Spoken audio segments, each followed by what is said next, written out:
answering following questions. Are the thematic areas sufficient to consolidate the gains and address the inherent weaknesses? Are the sub-teams enough to deliver the main theme? Can the policy statement address the policy context? To be quite honest, we were very much pleased with the policy. We thought the group did a very good job, and they should be commended. We've gone through everything, but I don't want to be defensive. If I am defensive, you will say this.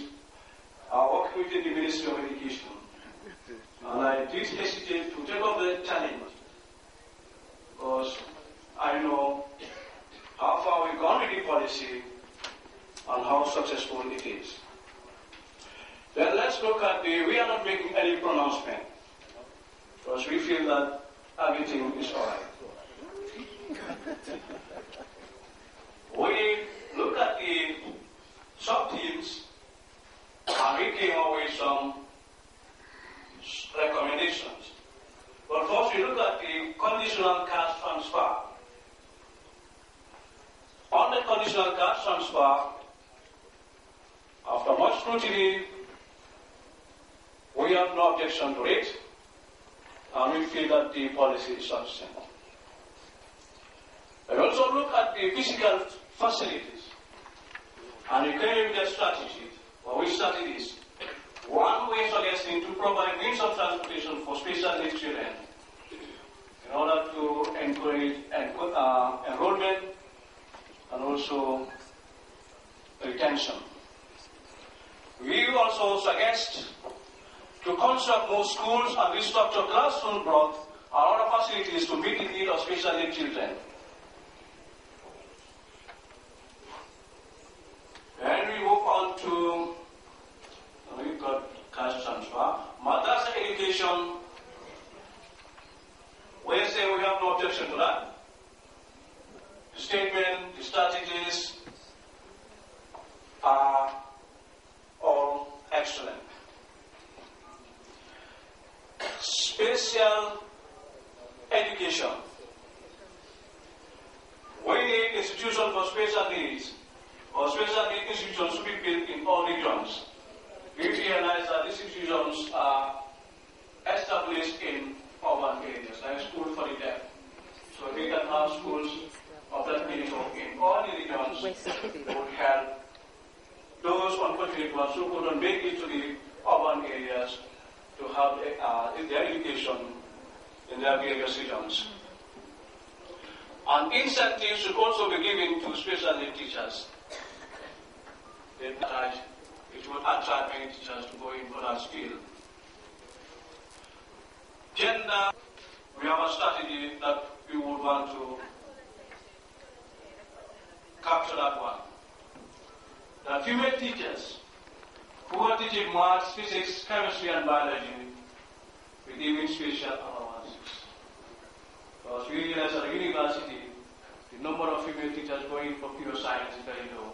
In order to encourage that, we want an incentive to be attached so that more female teachers will be attracted to this field. Non-formal education. We have not identified any gap. We said we have no objection to that one. As well as school feeding and agriculture, grants and levies, teacher incentives, efficiency measures. I think these are all areas we could not identify any strategy. We feel that the strategies are all in order. We thank the drafters for the wonderful job.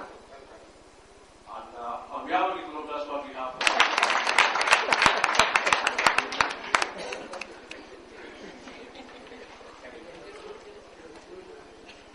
Thank you very much for that comprehensive presentation.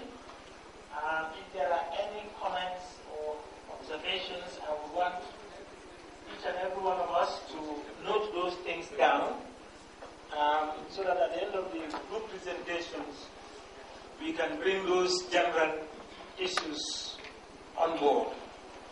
I want to continue with the second group, that is group 2. If your presenter is ready, he or she can come forward.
It's not coming.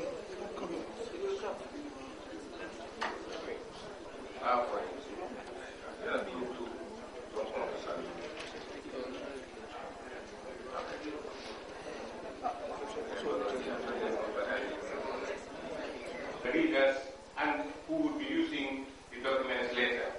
So what we have suggested was maybe head of a majlis in place of Marabu for this conference to consider, or if we are going to maintain Marabu, then maybe we need to see how we can promote the positive side of that. I think the fact that a two-pronged approach be carried out, which is to say those children with mild disabilities continue to be mainstreamed in the system, and then those children who cannot really be mainstreamed, we consider providing special needs centers in each of the educational regions. On adult and non-formal education, we are suggesting, in addition to the strategies, that we have capacity building of key stakeholders at the central and decentralized level for efficient service delivery. We feel very strongly in our group that the service providers, the non-formal education managers at the ministry, and all other stakeholders' capacity needs to be built so that they can really be able to deliver the service more efficiently and more effectively. On the grants and levies, we really applaud the ministry in our group for the bold steps they are taking. However, there was concern, especially in terms of study fees, that if we are to eliminate study fees totally, the group feels that it's going to encourage private studies in the homes, which poor people cannot really afford.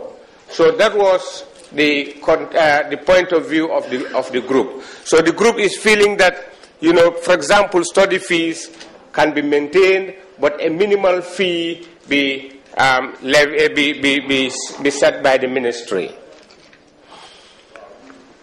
On the privatization, on the private schools, not privatization, sorry for that, but on private schools, the group again applauds the ministry's, the proposal in the policy of providing parents and clientele with the services that are available.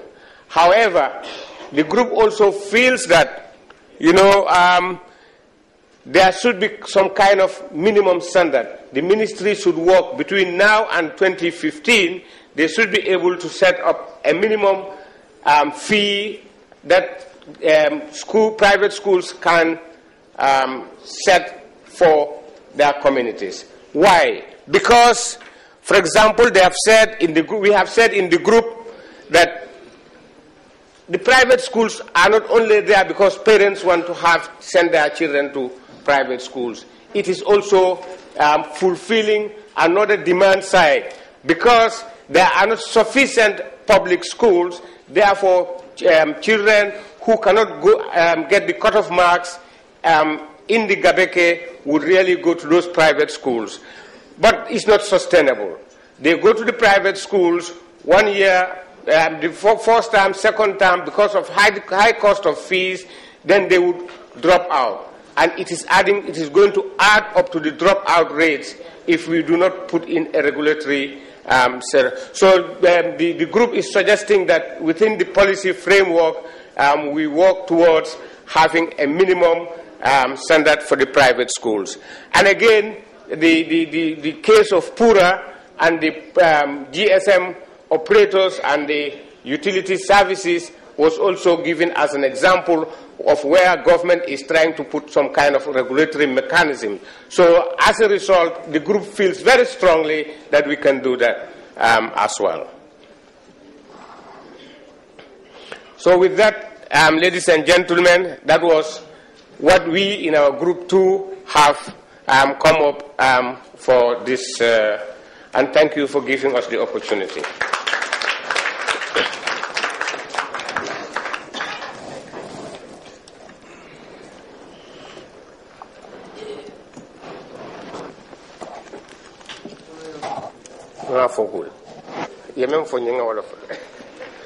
Again, thank you very much, Group 2, for that presentation. We move to Group 3 quickly.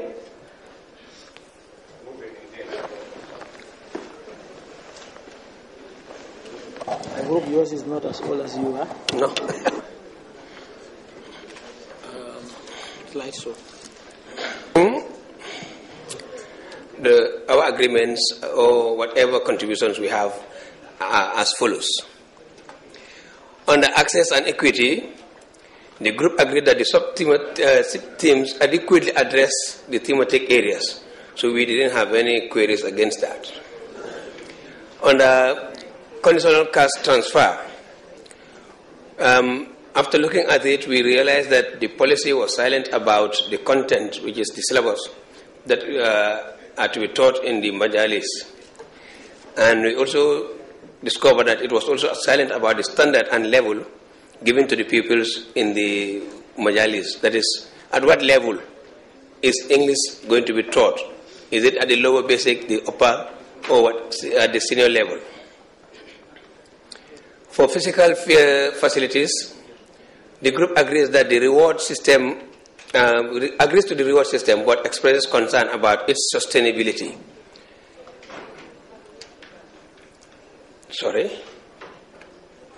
For madrasa, policy should consider unrecognized madrasas for the purpose of equity, because they have not been captured in any of the policy areas as to what is to be done for the children in those areas. Special needs, we agreed that everything was okay, so we had no query against that. With gender education, SMCs were omitted, and we think they should be put in the first bullet point as all the other groups were